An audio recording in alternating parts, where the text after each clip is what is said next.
La librairie Holstein, c'est vraiment un monument, c'est une institution, je dirais, dans Avignon. C'est une librairie qui a 66 ans et monsieur et madame Holstein ont tenu cette librairie 14 ans. Madame Bienfait a pris le relais. Elle a vraiment donné son envergure à ce lieu. Elle a créé énormément de manifestations.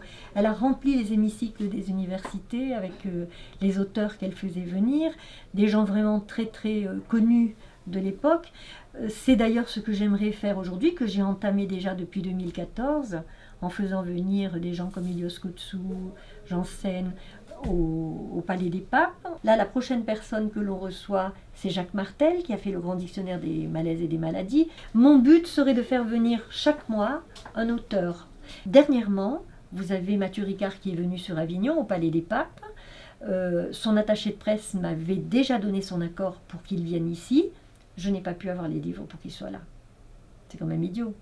Aujourd'hui, la difficulté de Holstein, c'est vivre, parce qu'un lieu comme ça ne peut pas s'éteindre.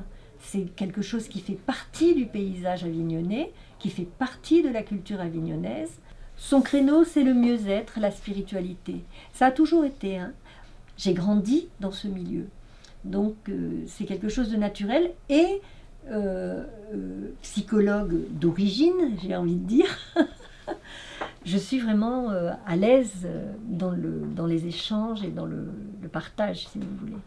Et ce lieu, outre le fait d'être un lieu de culture réelle, est aussi un lieu où chacun peut venir déposer un peu de son bagage quand il est fatigué. L'intérêt, si vous voulez, c'est de pouvoir indiquer à quelqu'un qui est dans le flou une voie à suivre. C'est un fil à tirer. La personne, après, elle va à l'endroit où elle doit aller. Ici, il y a énormément de légèreté. Tout le monde vous dit cette librairie a une âme, indépendamment de moi. Il y a eu des gens avant moi ici. Je suis tombée amoureuse, moi, de cette librairie, mais littéralement, il y a des années en arrière. Je n'ai jamais pensé que je pourrais un jour prendre le relais, et ça s'est fait quand même. De façon extraordinaire. Là, aujourd'hui, c'est pérenniser ce lieu qui a déjà 66 ans, et je ne voudrais pas que ça s'arrête là, ça peut pas. Ça peut pas. Je me suis engagée avec toute la passion qui est la mienne, tout le côté passionnel qui est en moi, pour que ce lieu survive, pour que ce lieu vive, pardon. Pas pour qu'il vivote, pour qu'il vive et qu'il prenne vraiment, qu'il reprenne tout son essor. Donc, il ne faut pas qu'à la première lame de fond, je baisse les bras. C'est impossible. J'ai trouvé l'idée du LUL excellente et je pense que ça peut pas, ça va fonctionner.